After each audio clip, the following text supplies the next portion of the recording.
to introduce Doug Davis. Doug, I met Doug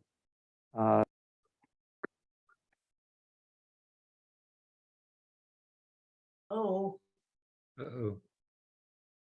something happened to Leo. We lose Leo.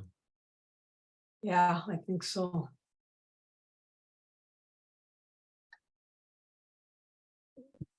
Well, we all met Doug, so here he comes. I'm admitting him back, so he should be here any minute.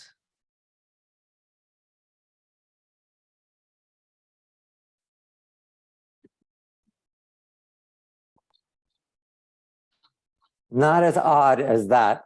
I'll be careful where I click. I must have turned myself off. Anyway, so thank you so much, Monica, for letting me back in. So Doug was a letter of reference for an attending who we were recruiting for our hospital at University of Connecticut. And so I ended up talking to Doug and found out that he has some ties with Ukraine. And then a couple of years later, I think, when the war started, he reached out to me and was interested in doing something for Ukraine. And before we know it, he's become like a giant. He's doing tremendous things. He actually quit his job as a very successful neuroradiologist in order to do humanitarian work for Ukraine.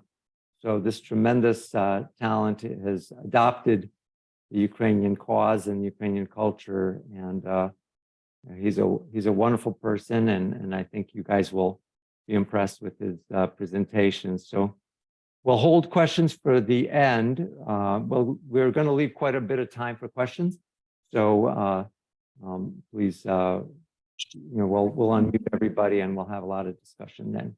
So proшу. До кінця зачекаємо і тоді будуть питання. Douglas, take it away. Okay, дуже дякую. So, name's Douglas Davis. I am a neuroradiologist and emergency radiologist by training and by practice. As Leo said, I did give that up this past spring, and have been doing this work full time since last spring. Leo asked me about a week or so ago to put this talk together after we had talked after multiple times, and it's actually been one of the more difficult presentations I've had to ever put together. I mean, as a PhD in neuroscience, I've done lots of talks, but that's easy. You make graphs, you talk about your data. And the story of this past year is kind of a hard one to really capture, particularly to capture really the magnitude of the things we've tried to accomplish and all the people it's brought together. And you got to start with a good title. So I put this title together to sort of capture sort of the main components of the folks who have been involved, and to add a good pithy hook, so people will get together on a Saturday afternoon and actually listen to me drone on. So this is the story of UMANA, Anya, Mykola, me. Doug, please, yes. I've gotten a couple emails from people. You need to speak louder, please. Okay, I'll get closer Thanks. to my mic. There you go. Thank you. So I'll start out just to talk about silver linings. So there's no real upside to this war, but if there is a silver lining to it, it's all the incredible people that it's brought together over the past year who are really working and doing tremendous things to support Ukraine. I call it our army of volunteers in defiance of tyranny. And this slide's pretty busy, but I hope by the end of the talk, I've explained and organized this well enough that all the different organizations and entities you see here, you have a better understanding of who they are and what they're doing in support of Ukraine. Common cause has brought us all together, and it's over the past year that UMANA, who myself and my family have only been members of for the last year, UMANA has really been the common thread and the umbrella that's at least through the work that we've been doing has brought together this incredible group of organizations that are working to help Ukraine. So I'm going to talk a lot about UMANA and the organizations that they brought together. I'm kind of dividing this into 3 tranches in terms of medical supply and equipment aid, and that's included everything from in-kind donations of supplies in the US and Europe, includes monetary donations and fundraising, some directed purchases of supplies and equipment we've done in the US, Europe, and in Ukraine. The backbone of warehouses, logistics, and transport that's had to support that. The volunteers that have signed up in US and abroad to help, and how we've been triaging requests coming from Ukraine and those in need. Like talk about some of the medical mission work that's been done, including the staffing and supporting of missions, including stuff done by the American College of Surgeons, Med Global, Global Support Medical Surgical Group, Support Group, MSF, which is an organization that I'm now a part of, and also refers to MSF, the Doctors Without Border, the French Medicine Sans Frontières, but supplying support to U.S. medical missions and mobile clinics that's happened by warehouses in Ukraine. I'm not really going to touch on telehealth. Others have worked on that, and that's not been a major focus of what we've been doing. But then a third tranche of where UMANA has been involved in medical education and training, and that includes training Ukrainians in the U.S., U.S. physicians going to Ukraine to do it, and some of the online training that's being developed through programs like what the American College of Surgeons has done. And then touch a little bit on the possibility for really conveying this through some broader mediums of academic conferences and publications. So I got to start, though, with me and the KGB, because that's really where this story begins. So this is my wife, Dr. Natalia Oboha. She is an academic oncologist at UW Carbon Cancer Center in Wisconsin. She was born and raised in Lviv, Ukraine. She went to Soviet spy school, number 4, Lviv school number 4, where they trained all the Soviet spies in English. And she and I met at Yale when we were both part of the MD PhD program. She had come over as obviously a covert KGB agent and was trying to recruit me as an asset. I'm joking, of course, but little did she know, as she was trying to recruit me, that I came from a family that was raised on, red-blooded American things like Red Dawn, and where my family sort of was steeped in the ideas of being Cold War warriors and growing up to be Wolverines, and something we still to this day in our own children. This is my now 11-year-old daughter in her Wolverines outfit. But another link to the KGB, my wife did grow up right across the street from KGB substation to Western Ukraine in Lviv. And it was when I first started traveling to Ukraine, I would commonly collect old Soviet era paraphernalia, and we'd go about, and to the consternation of much of her family, taking pictures to authenticate these Soviet paraphernalia in front of former KGB buildings and icons that no longer exist, like the statue to Lenin in Kiev. Interestingly enough, just coming back from Ukraine, it's some of these buildings are gone, and others of them are surrounded by Czech hedgehogs like these, obviously for defense. But one of the reasons why I bring up the KGB also is that I think a huge part of what we as folks who are supporting Ukraine need to accomplish is to be good messengers of why this support for Ukraine is so important, and why it's not just about a country in Eastern Europe that most people in the United States and in Western countries don't necessarily are even able to find on a map. And particularly as we have, presidential candidates in our own country who might suggest that Ukraine is not a a national interest, I think part of our job is to explain why it is. And from my perspective, and I think some of in my family's perspective, is the Cold War never really ended. And I like to say that I can tell you the day that Putin officially declared war on all of the Western free world. And that was, I can tell you when and where, and it was in New York on September 11th. But it wasn't the September 11th that most people think about, but it was. There are no coincidences, I say, with former KGB agents. Or in the New York Times, if you've never read this article, it's a good one, because it's one of the ones where Putin first showed his hand as to what his goals were for the free world, and what the goals of what, well, you can just simply refer to as the still existent Politburo. And this was in the aftermath of Bashar al-Assad in Syria taking chemical weapons against the people of Syria, which was a red line, and Vladimir Putin stepping in to say that they would take care of it. And we've all seen what has happened in Syria and how that worked out. And it's really a discussion of how Putin has executed a non-kinetic, non-linear war against the West, mostly through proxies, and that he's gotten away with up until the war with Ukraine.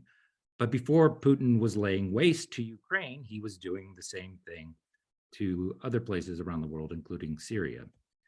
And I like to say that the Cold War never really ended, and Putin, as the KGB agent that he is, has really just perpetuated the original goals, I think, of the Soviet Union, which were a direct clash with Western democratic constitutional democracies, based on notions of freedom and sovereignty and self-determination. I like to, a friend of mine pointed out, and this is just a little side note of trivia, that the actual symbol for the Ukrainian military defense or intelligence agency is actually an owl, because the GRU's symbol is a bat, and there's only one animal that catches a bat in flight, and that's the owl. And the owl carrying the dagger, stabbing through the heart of Russia. But I just point out again that when we articulate the importance of Russia's action against Ukraine to folks in the West, it's good to point out that this is not accidental. This is strategic. I'm talking about here Syria, and you could ask, why was Russia involved in Syria? Well, it had actually very significant strategic interests and things that's not commonly talked about in the West. There's only a couple of warm water bases by which you can, maintain a nuclear fleet, and one of them is in Tartus in Syria, where the Russians have their base. So it wasn't accidental that Russia was involved in Syria and was laying waste to cities like Aleppo and Homs and Damascus before they were laying waste to places like Mariupol and Bakhmut. They were doing it for strategic reasons. And those are the same types of strategic reasons why they involved themselves in Crimea back in 2014. And beyond that, there is a really fundamental, what I would call ideologic and geopolitical reason behind it, which I think most Westerners don't fully understand, and why Westerners are commonly surprised by the things that Putin does, or they think that Putin is an irrational actor. And he is an irrational actor if you try to understand what Putin and his Politburo do in the world through a Western psychology or Western frame of thinking. And this is a vast oversimplification, and I'll make the caveat that I'm not an academic historian or geopolitician expert, but I did stay at a Holiday Inn Express recently, so that gives me the free range to do so. But I would say that I like to boil down the reasons why Putin is such a threat to the West, and why, if you understand his psychology, through two people, you can everything he does makes sense. And it's the concepts of Eurasianism, which is the ideological underpinning for what Putin does, and nonlinear warfare, which is the geopolitical arm. And those are Alexander Dugin and Vladislav Surkov. And so I won't spend a lot of time talking about that today because I've got to get through the rest of this talk. But I always encourage people to go and do further research of their own and understand that, and it aids in expressing an understanding of what Putin is doing and why this war in Ukraine is so important to the entire West. But I'll digress, and I'll go to the Olympics, because since the Olympics in 2014, right before Putin invaded Crimea, I'd been becoming increasingly cynical about what the future held for Ukraine. I've been trying to push my family, or my wife's family, to immigrate over to the United States. That took on more urgency with the Beijing Olympics, when we were really pushing them to come over in advance of the war that began in February. My wife put this out on Twitter on February 26th, after we had actually convinced her parents to come over with my nephews. We had to wait until the bombs started falling to get my brother-in-law and sister-in-law out, but very quickly we went in February from a house of 4 to a household of 10, 5 of whom were doctors, 3 who had practiced in Ukraine, 4 who spoke Ukraine, and then I is sort of the odd man out, but Ukrainian by marriage. And we quickly had to put ourselves to task for how we were going to aid and assist. And of course, the first thing we had to do was make sure that everybody in the state of Wisconsin knew where the Ukrainian refugee camp in Wisconsin was. And this is our home in Wisconsin. But I think a lot of people forget just how, we're only a year out, how terrifying those early weeks and months were. And the idea that Ukraine really could fall very quickly. But thankfully, it turns out that, it's not the Americans that are Wolverines. It's actually Ukrainians that are the Wolverines. And it's the Ukrainians that have done an amazing job at actually being the tip of the spear for defense of the free world. And that's where this story turns and brings me to UMANA. Like Leo mentioned, he and I had known each other for years just through our professional contacts in radiology. I had reached out to him, and he quickly introduced me to the Illinois chapter in here in the Midwest, and we, our family signed up. And I'm going to go through quickly something that I think Olena and Olya Maitak have already, Olena Gordon and Olya Maitak have already discussed in theirs. But the first tranche of medical supply and equipment aid, and how we've been doing that through the Midwest. And the Illinois chapter, based mainly out of Chicago, had very quickly, since almost day 1 of the war, started a medical supply provisioning through a warehouse in Vincent, Illinois, which is right next to Chicago O'Hare, which made it easy for loading up and supplying air cargo flights that go out of O'Hare and we're going into Poland and then into Ukraine. Our family got involved with the Chicago group. With the Chicago group. I had gone down. We'd had teleconferences with the chapter. I'd met with Olena's husband, Alex Gordon, while they were abroad in Poland, and had sort of learned the ins and outs of how they were doing everything. And we began directing some supply collections to a warehouse that we had developed. And that actually came out of a serendipity where we had been working just with some local grassroots organizations in the US or in Wisconsin that were collecting supplies. They needed people with medical backgrounds, and we decided to show up at Patriot Transport Warehouse in Milwaukee, right outside Milwaukee, where we were assisting. And this was an organization run by Help Heroes of Ukraine, an organization which has done an amazing job itself of sending over aid both in equipment, humanitarian aid, and the like.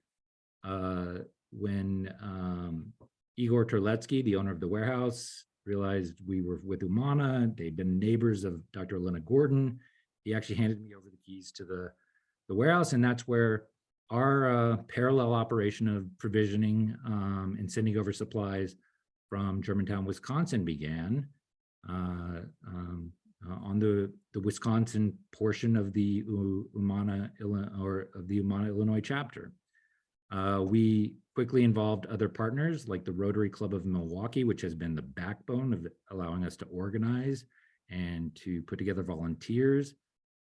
We've gotten academic organizations or hospital systems involved. That includes probably mainly the University of Wisconsin with my wife, Dr. Adrian Petrurco, who's also a UMANA member. We've gotten the surgery department involved very early on, including Dr. Ben Zazar and Stephanie Savage, who are both trauma surgeons there. But another big partner has been the medical community in the Milwaukee area, including the Medical College of Wisconsin and Frederick. Dr. Oksana Saiko, who's originally from the Kharkiv region, has been our main point person there. But Jim Sanger, who also does humanitarian work across the globe, has been a big participant. And it's been not just providing people with medical expertise to help with our volunteering. We've actually pick up our supplies from UW Hospital and transport them to Milwaukee. And then we're also working with Ben Zazar and Stephanie Savage and others from the American College of Surgeons on broader initiatives to involve surgeons from across the country. So it's been an amazing year of running sessions where we do packing and sorting. Sometimes easier maybe just to show with a video what we do. So we collect our supplies that have come in from across the country and from hospitals where we picked up supplies themselves. When we have critical mass, we organize sessions where we pack and sort, and we set up our floor, organizing from one side of the floor that does sort of everything from frontline to critical care to surgery, where we sort and pack into these large Gaylord boxes. The other side of the floor is set up for everything from general humanitarian aid to rehab to pediatrics, women's health, and general hospital and clinic supplies. We have folks that are setting up the boxes for as we empty them, as we fill them up and move them to the far side of the warehouse, so that at the end we end up with nicely packaged Gaylord boxes that are ready for shipping and transport to Ukraine. Another nice thing is we have great acoustics in our warehouse.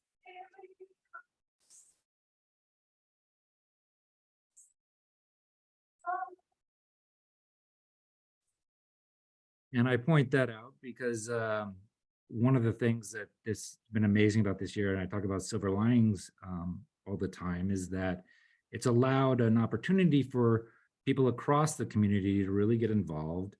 And they all, I mean, I get calls from all over for anytime people want to get involved. They know the UMANA name, and they know who to reach out to assist. So we pack and sort, and then we have to ship. And originally, early on, we were able to do quite a bit of air cargo because people were giving us free flights. That didn't continue for very long, as I think many people who have been doing this realize compassion fatigue sort of sets in quickly, and we've had to become more creative in terms of doing maritime transit to get things to Ukraine. Help Heroes has been a big assistance for us on this. It's not an uncomplicated process to get things from US into Europe and then by truck and transport to Ukraine. And there's things like using registered agents in Ukraine to facilitate doing the cross-border paperwork and things that are required to legally get things into the country. And we've had partners like Help Heroes and others that have been really experts at that. This is Dr. Igor Terletsky and Ella Lopatkina, who are from two of the shipping companies based out of Chicago that have helped us and who were recently awarded by UKK in Chicago. This work that UMANA Illinois has been doing has gotten some recognition, and we were very humbled to have been recognized with a Global Humanitarian Award last summer by the Institute of Medicine of Chicago. And now I want to kind of switch over to some of the a little bit of the other tranches, and there's a lot of this overlaps, but I want to sort of talk about how we've staffed and supported medical missions and how physicians from the US have gone over and run training. One of the early groups that we from UMANA were helping was the group Med Global. This is Dr. Chandra Hassan and Dr. Michael Somatoka, who is a member of the Ohio chapter.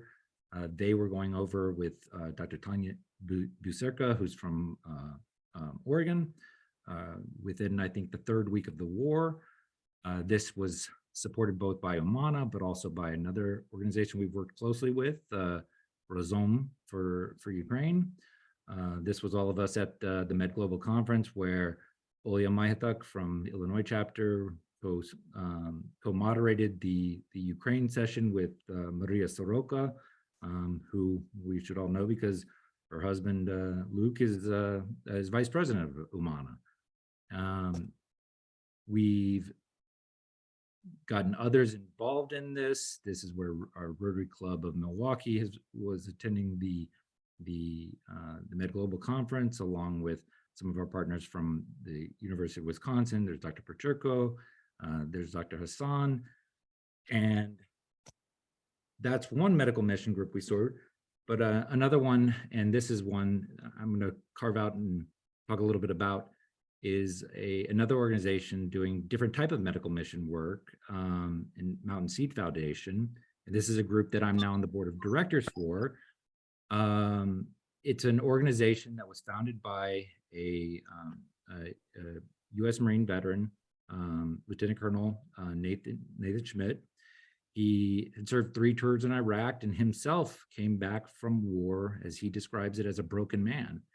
And I met him because he had served with family members of mine when he joined the U.S. diplomatic missions abroad.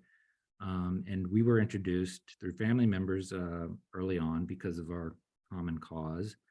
And they're doing really amazing work focused on what's become a mission for him in life, which is to help those who have been traumatized by war heal from war. And their organization has programs both doing humanitarian work in Ukraine itself, but also developing resilience programs and retreats to help those heal. And this is what I would call a different type of medical mission work, but one that's going to be for the long term for Ukraine. Also very important, just compared to the traditional medical and surgical support that we've provided. Nathan and I bonded very quickly, both because we've been supporting one another throughout the war, but it was also our common love for Red Dawn and the Wolverines, which I think really solidified the deal. But early on, acting in sort of an advisory capacity, Nathan and I were working together.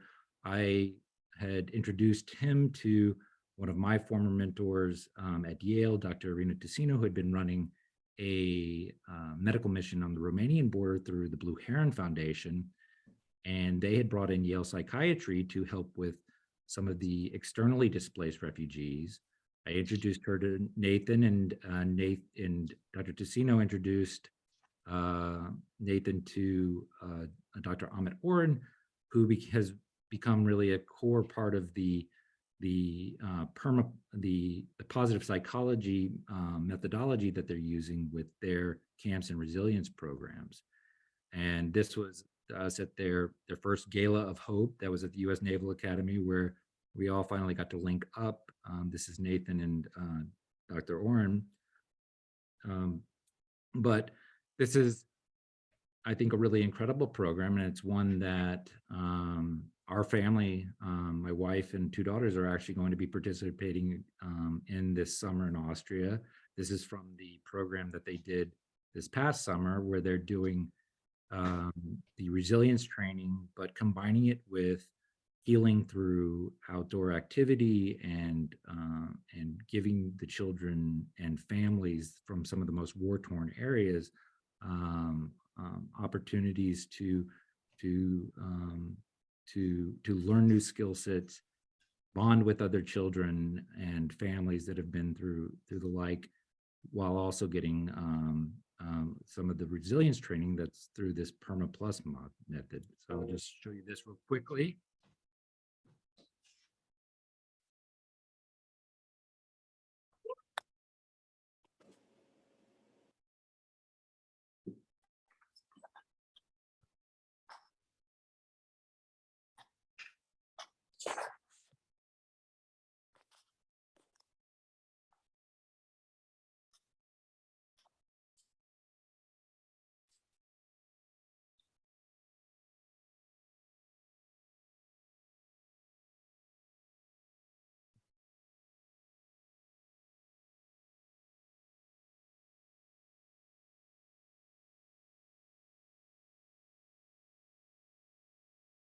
And for the interest of time, I'd love to show the whole video, but for the interest of time, I'll keep going, because the relationship that with Nathan has been two ways. In addition to us providing some assistance to him, he's actually provided some great assistance to us. And he introduced me early on to a veteran he had served with during the Iraq War, who founded a organization called Give to the World, which is a charity organization made up of 100% volunteers. It's a direct outgrowth of the founders work in conflict zones, and they have experience working in conflict zones around the world. They had not had experience or contacts in Ukraine, and that's where Nathan linked us together to see where we could work together. And this is an organization that comes from across the spectrum of government, business, finance, international development, healthcare, logistics, communications. And it's one whose mission really resonated with me early on, because as one of their board members, Rick Nelson, has said, their mission is to get the right aid to the right people, the right place, in a way that supports democracy and stabilization. So they're an organization that sees Ukraine sort of the same way as I do, and I think probably many people in listening today do, that they're really the tip of the spear fighting for the free world. And this picture I actually had of Dr. Ducino was actually from the fundraiser for Give to the World, where we, at the very fancy Classic Car Club in Manhattan, we're managing to raise funds, and this has all gone towards work that UMANA has been doing in Ukraine, and they've already provided over $75,000 in directed monetary purchases, but through work with IDA Foundation, which is the medical supply company in the Netherlands, we probably are moving towards well over $1 million of medical supplies and medications coming from this collaboration. So want to talk about now Anya. And Anya is a person, but she's the embodiment of a lot of different volunteer groups and organizations. And she's actually, this is Anya Verkovskaya from Milwaukee. She's become one of my closest partners outside of just the Illinois chapter group. But she works with an organization called Be an Angel and Friends of Be an Angel. And there's no way simply to describe her other than this. She had published a diary in the Milwaukee Independent recently, and I think her opening line sort of captures the essence of who she is and what she does. And she said, "Today I went to war without ever leaving my office in Milwaukee. Every morning at 3 a.m., which is 11 a.m. Ukraine, I leave my warm, comfortable bed, drink my coffee, and then I stand up tall and strong to the bully. I stand up to Putin.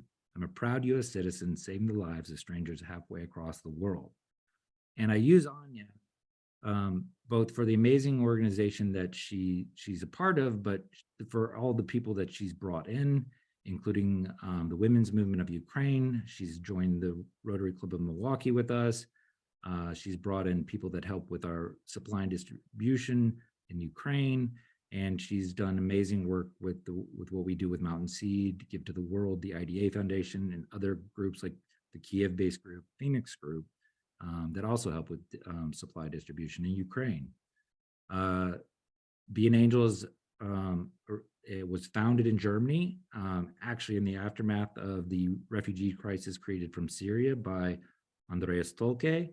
Andreas Tolke is a remarkable person. He was actually Germany's Person of the Year last year, buried Der Spiegel. He'd previously been awarded the Federal Order of Merit for his work with Syrian refugees. But he's not someone who actually likes to spend much time, just taking awards. He's actually been in Ukraine since the outset, helping with internally displaced and externally displaced refugees.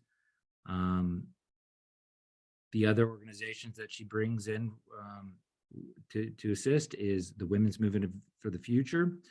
This was founded by Irina Suzlova. One of the other major persons involved in what we've been doing is Victoria Chomor. They are people who have really been phenomenal in assisting us with some of the warehousing in Ukraine, because the women's movement has been a registered agent that was assisting us with actually getting through the legal processes of getting our large shipments into Ukraine. And they had large warehousing space for us to send some of our larger shipments. They're providing humanitarian aid that really crosses the spectrum, from medical aid to food products to generators, as I'll describe. And they've done a phenomenal job also of really professionalizing the process, where they've taken supplies and aid that we provided, they get it distributed, and then they're able to actually provide the feedback on how it's been distributed in a way that we can go back to donors and others to show that that there's transparency and validity to the aid we're doing, and it's not just going off onto the black market or to other corrupt sources. They've brought in other organizations that have been able to assist, including this is Will McNulty from White Stork. Here he is at the Be an Angel warehouse in Ukraine with Victoria and Irina and their whole team. And they're just one of the groups that assist with what we call the last mile logistics, which is sometimes the hardest part, which is actually getting the supplies from the warehouses we send to the front lines. And it's not a small task or an inconsequential task, because when I made this recent trip to Ukraine, the day I arrived, some of my messaging going off because someone who had served with Will McNulty from White Stork, Pete Reed, was actually killed in a Russian missile attack in the Bakhmut region. And this was captured actually on video. And I actually flew back from Ukraine on the same flight with Will McNulty just a week and a half after this had happened. But now I'd like to make a transition to another key person, Mykola, who's really an embodiment of, I think, all the people in Ukraine who have volunteered and assisted with what we've been doing. This is Mykola here. Does not know how to do a big smile. I'm doing that all right. He's Mr. Grumpy Face for all of the pictures. I'm smiling. You are Mr. Grumpy Face. I like to say Mykola does not know how to make us smile. We've been working on that with him. But this is not just, Mykola is just one person, and the reason why I chose his name will become apparent here shortly. But Mykola and Dr. Marta Shermet are two of the core volunteers on the Ukraine side who have really just done an insanely amazing job with assisting us with the warehousing, receipt of supplies, and proper distribution to some of the areas that are in most critical need on the front line. This was Dr. Olya Maituk recently when she visited Ukraine right before my visit. Mykola and Marta put together an incredible dinner. Actually, when I was arriving, I asked them to just put together something simple, and this is what they throw together.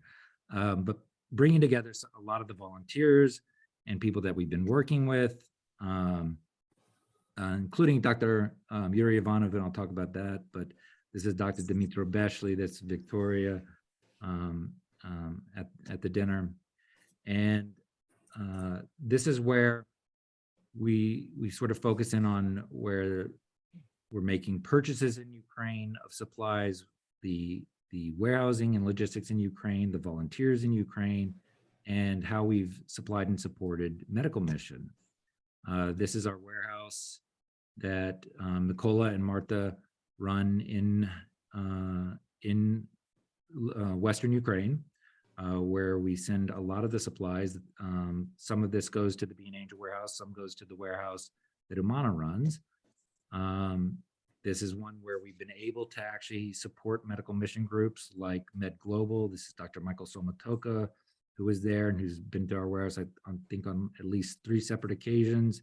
This is another surgical medical mission group that works with the American College of Surgeons called Global Surgical Medical Support Group.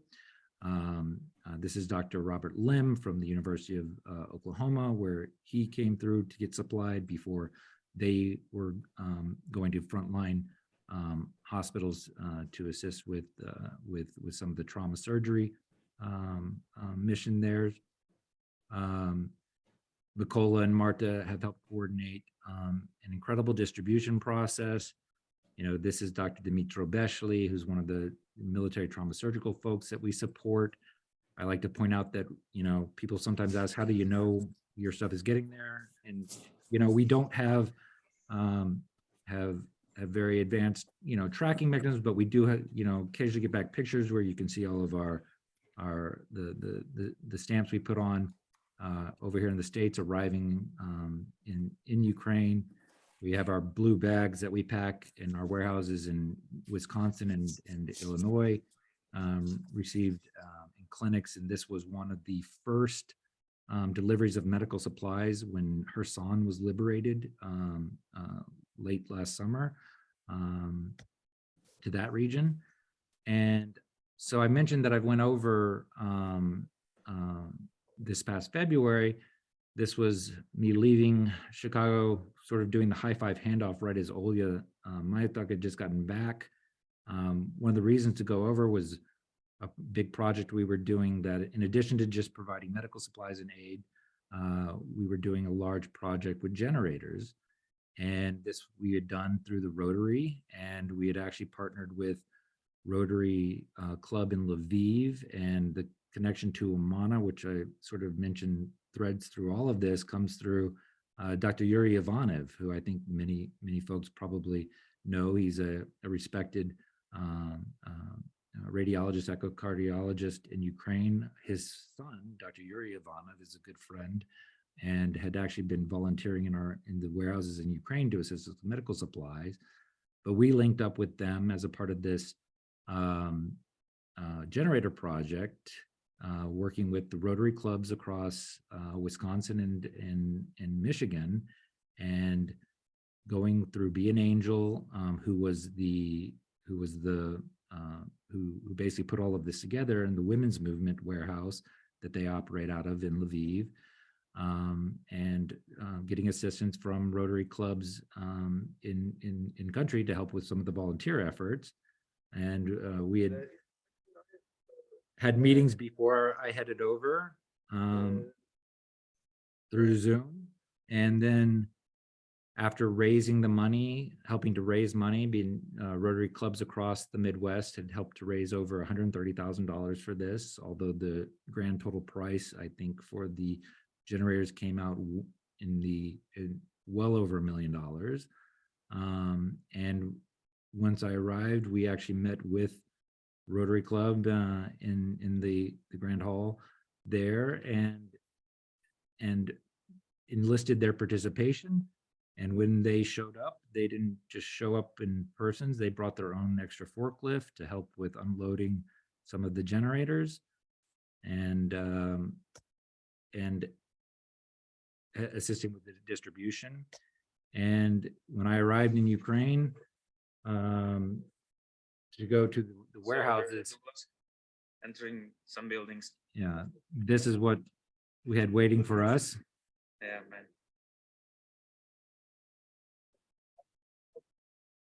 And we were working on getting a number of folks to assist us with distributing generators. And one of those included Mountain Seed Foundation. This was them arriving at the warehouse to pick up generators and then going directly from the Be an Angel warehouse to the UMANA warehouse, where they also picked up medical supplies to take with them when they traveled from Western Ukraine to deliver all of those generators and medical supplies to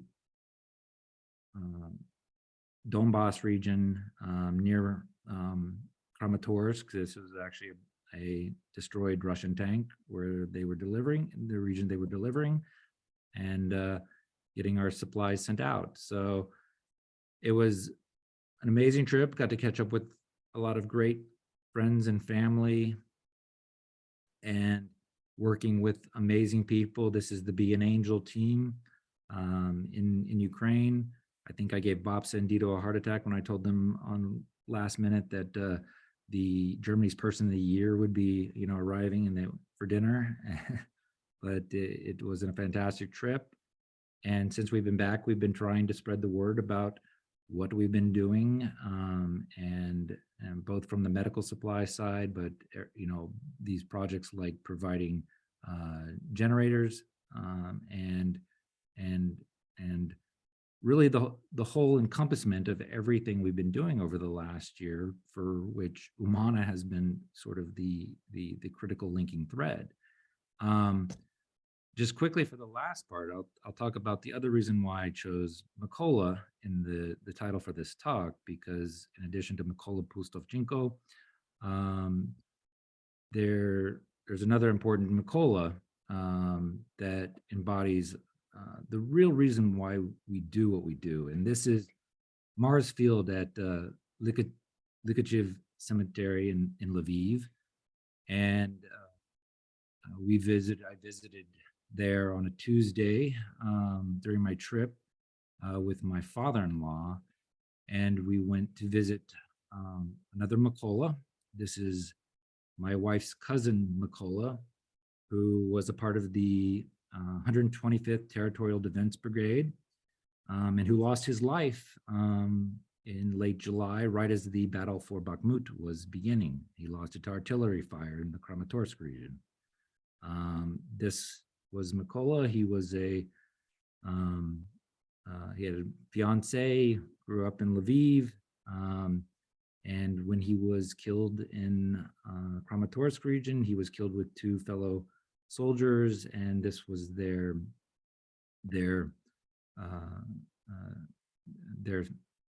burial at Mars Field. And interestingly, it was strange being there that Tuesday, because on a random Tuesday, there were three burials going on at Mars Field when I was visiting Mykola's grave. And just to put this in perspective, this is the loss of life. On the other side of Lykachiv Cemetery are those that have been killed since really the real beginning of the war, which was the invasion of Crimea going back to 2014. But it really brings home, I think, for me, the most impactful portions of the visit were this visit, but also the visits to the hospitals where we visited and saw what I can only say are traumas and patients suffering wounds that are unlike anything that I've ever seen in the United States. And this is why we do it.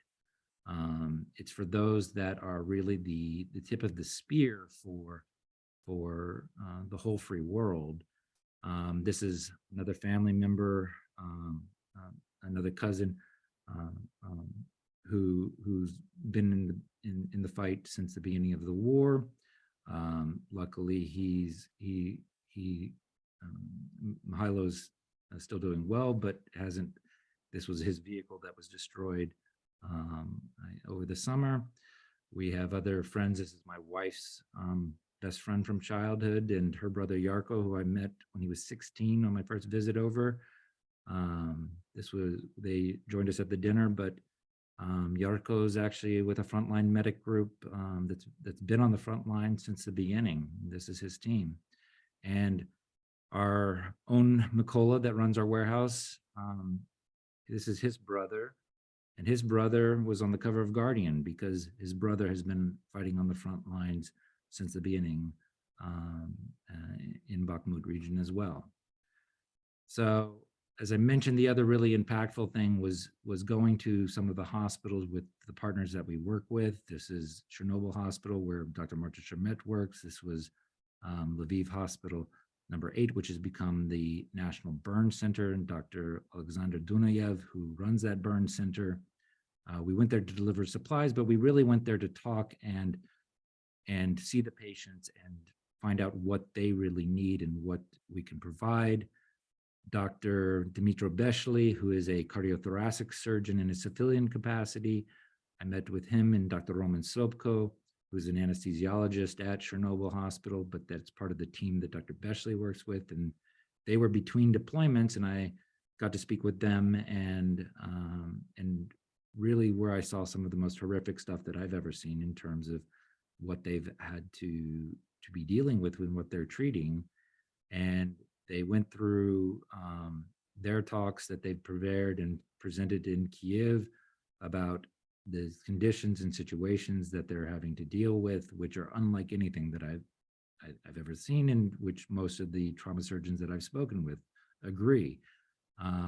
They're dealing with treating as many as 100 to 125 patients a day in austere conditions where there may be only 3 to 4 surgeons and 2 anesthesiologists and support going through volumes of polytrauma patients a day that are more than most centers would see in weeks, if not months, and which also includes children and other civilian casualties of this war.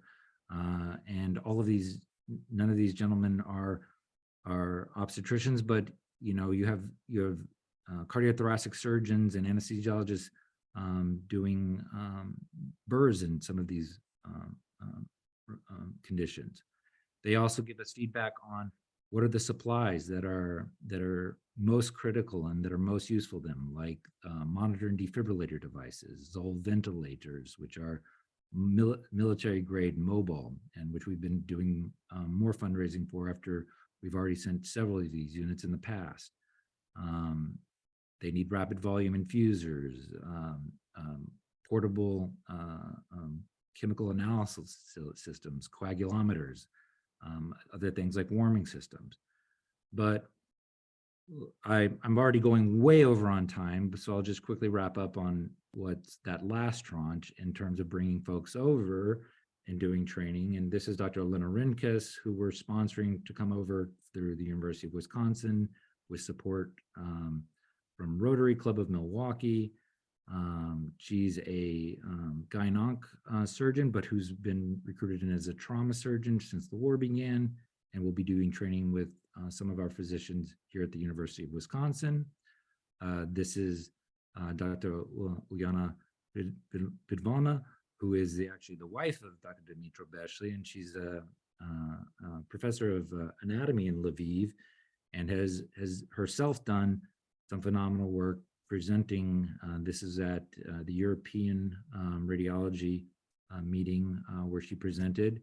And we've been meeting with her and discussing ways we might be able to publish, starting with UMANA here in the US, to get the story out to Western audiences. My wife has presented on UMANA and the work we've been doing at ECOG Akron and other meetings. I think everybody's familiar with Leo and and Luke presenting at RSNA, which was a great, I didn't get to attend that session, but I got to attend the dinner afterwards where I got to meet with Leo, and we brought over the head of the World Ukrainian Federation of Medical Societies, Dr. Andriy Bezalevich. There's other opportunities for educational exchange that are already occurring, online modules being put together by the American College of Surgeons where they're translating modules that will assist the training of Ukrainian surgeons, even when we can't send physicians directly. They're translating online modules, and we're trying to make sure that those get distributed to the folks that can use it most.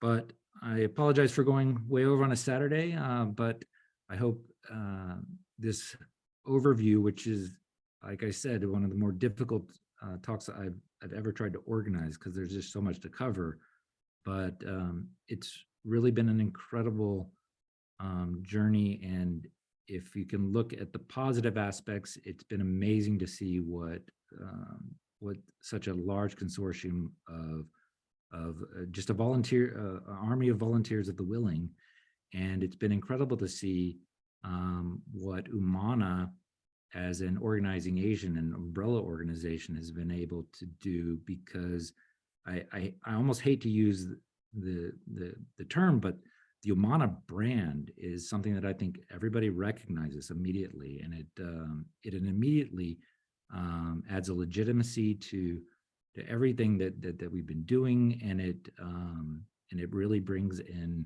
a network of folks, both from the healthcare communities in the US, but also in Ukraine, that can really be leveraged to the greater advantage of this support for Ukraine from multiple standpoints, and which, on a moving forward basis, I'd love to see continued and expanded even further. So again, I apologize for going way long over on a Saturday afternoon, but thank you everyone for your attention. Well, you can find us online. I like to post with the hashtag USA for UA, but I'll stop talking now and let other folks weigh in here. That was amazing. Well, I can't thank you enough. That was, you're sort of like the poster child for the potential to engage somebody who's not genetically Ukrainian into the Ukrainian cause. I mean, you've gone so, beyond what anybody would have expected, and you just really give us an idea that we have to reach out to, we know that the Ukrainians are going to do stuff, but we also can reach out to non-Ukrainians, because a person who has a heart, like you obviously have a very big heart, is willing to sacrifice a lot, personal sacrifice, for the sake of this great cause. We're running a little late. We'll have a little bit of time for questions in a minute. I did want to take a group picture. So if you could maybe cut your slide first, stop presenting for a second. We'll just have Let me stop sharing. and then everybody who doesn't mind taking off, turn on your camera. Obviously, if you can't, you can't, but we'll get a nice group photo of everybody looking their beautiful best on this nice Saturday afternoon. Here we go. Smile, UMANA. Good, got that. Thank you so much. Now, and I also wanted to do a shout out to Dr. Bazalevich, who joined us. I know it's 11 o'clock in Ukraine right now, so that's pretty, amazing of him to join us. We loved having him in Chicago, and he's hosted us tremendously in Ukraine. There will be a VULT conference, I think, in October. If somebody wants to go to a conference, then it'll be an opportunity, and there'll be lots of opportunities to partner with him and with others. With that, I open up the floor. And Dr. Volosevets, дякую дуже, ви з'єдналися. And if either Dr. Bazalevich or Dr. Volosevets want to start off with questions, or if not, then we can open to the floor. Ще від України є пан Сорока Іван. Прошу О, вас я не задати. бачив. Да. Дякую, пане Іван. Доброго вечора, всім вітання. Вітаємо. Чи маєте якісь зауваги чи питання? Дякуємо за чудову презентацію, за вашу роботу витяжну, за вашу допомогу. Це для нас дуже важливо. І сподіваємося, що разом прийдемо до великої перемоги. Безумовно, безумовно. Так, я теж хочу подякувати і Дугласу, і не тільки, а всій команді Українського лікарського товариства Північної Америки. Я був і бачив, як ця команда працює. Ну і ми відчували, це було дивно для нас, ті літаки величезні, транспортні, з швидкими допомогами, з медичним обладнанням. Це показувало світу, наскільки українська громада хоче допомогти Америки, Канада хоче допомогти Україні пошвидше позбутись нашого ворога. А сьогодні дійсно настільки це велика презентація, і я бачу дуже багато знайомих, яких я знаю в Америці, і Оксана Сайко, і Уляна Хаба, і ну, всіх навіть не назву, кого я знаю і з України ще, а також бачив, ну, така ця перегукувалося за Миколу, за Бавчука, це дійсно така, ну, особистість, який ці. І бачив з військових Ярка Пшика, який теж реабілітолог, який закрив свою велику приватну реабілітаційну клініку і на слідуючий тиждень пішов воювати і зараз воює. І це дійсно приємно. І професор Юрій Іванів, і Ротарі клуб. Бачимо, що не тільки УМАНА, але УМАНА накручує інших. І ми сьогодні про це на засіданні Головної Ради Світової Федерації говорили, що наша ціль не тільки самим збирати допомогу, але й накручувати наших знайомих, колегів, неукраїнців, американців, великобританців, зі всього світу, з Бразилії. Тобто, щоб світ допомагав, і тоді і ця перемога буде і швидше, і буде глобальніша, і остаточніша, і на довший час ми позбудемося. І з другого боку одержуємо друзів зі всього світу. Так що я дуже дякую всій команді ОМАНи, не тільки всім, хто своєю жертовністю, своєю працею докладається до спільної перемоги. Слава Україні! Героям слава. Doug, I'll translate for you offline afterwards. Thank you. Okay, any Family more? of translators too. So. Yeah. No, прекрасно. Дуже сердечно дякуємо. But it's very Any nice to see you, questions right? for Douglas? He just gave us so much information. Any запити?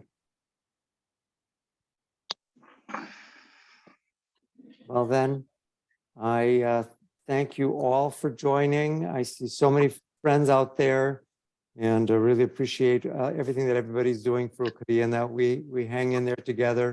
We'll get this done. Well, and if I could just make one last thing, you really hit on a fantastic point, Leo, that I really love to emphasize, which is that I really do think that the Ukrainian diaspora is in a great position to reach out to non-diaspora, folks to be the translators for why this is important. So I think that was a really great point for me. Yeah, and I've met with some politicians that make a point that they're telling the personal stories of what you've seen in your life, people, relatives, personal stories that really grip the heartstrings. It really helps the government get engaged, and that's really, when we're talking about what the government has, is that resources, $70 billion. They've thrown another $1 billion. It's such a huge effect. That's a very important channel for us to use. The personal stories really, and getting them out in the media is really, really very important. Thank you so much for that, Yusuf. Thank you. All right, then. Any other question? Anybody dying to ask Doug one last thing? Well, Yakuyu, Doug, thank you so much. Thank you. Thank you. Па-па. Thank you. Всім гарного дня. До побачення. Дякую До вам. побачення, до зустрічі швидше в вільній Україні. Дякую. побачення. Спасибі, друзі. Зустрічі. До зустрічі. Велика Ми подяка. переможемо. Nice work, Doug. I'll see you on Monday. All right, we'll see you. Bye, Meron. Thank you for Hey, Bill. coming. Great job, Doug. Sorry I joined late. No worries, Michael. We'll catch up soon, I'm sure. Thank you. Lauka, thanks for organizing this. My pleasure. Thanks for joining. Takes a village, huh? Yep. Всього доброго. No, найкраще.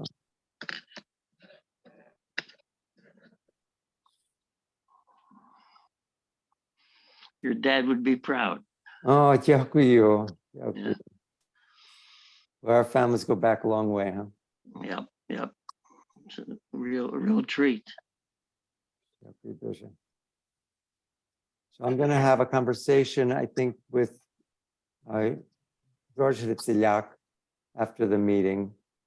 So дякую all for coming and everybody who's just so active. It's amazing. Well, again, Leo, thank you so much for inviting me to give the talk. And Maria, thank you for putting it together.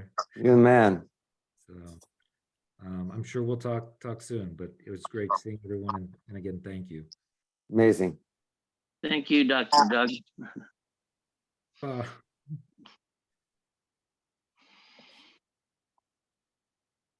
Bye-bye.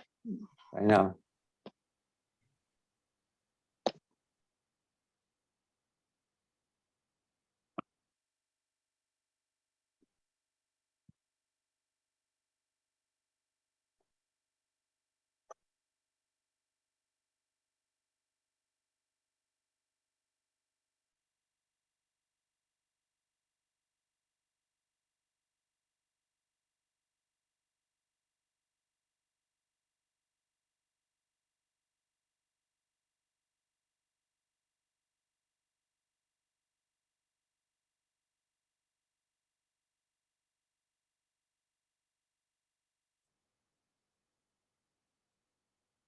If everybody, Roxolana, Mary's iPhone, George Haruk, could you please exit? Thank you. Thanks a lot, everyone. George has some important private stuff to discuss with me. They're closing the door. I don't know what it is. No, it's nothing. They're It's just, giving you the it's boots. some hot today, you know, that's. the trouble. Haruk Have a forgot. phone call, George, if you want to just talk by phone. Oh, we can, I mean, there's nothing. This is a procedural Top problem. secret. So first of all, you know, it was a nice presentation, a very interesting speaker. He presented a lot of information over and above what UMANA has done, but definitely, you know, the man has a lot of good batteries that keep running his inner mojo to do this stuff, considering that he's not really Ukrainian. Yeah, America, you're not recording anymore, right? Oh, no, sorry, I forgot. Thank you.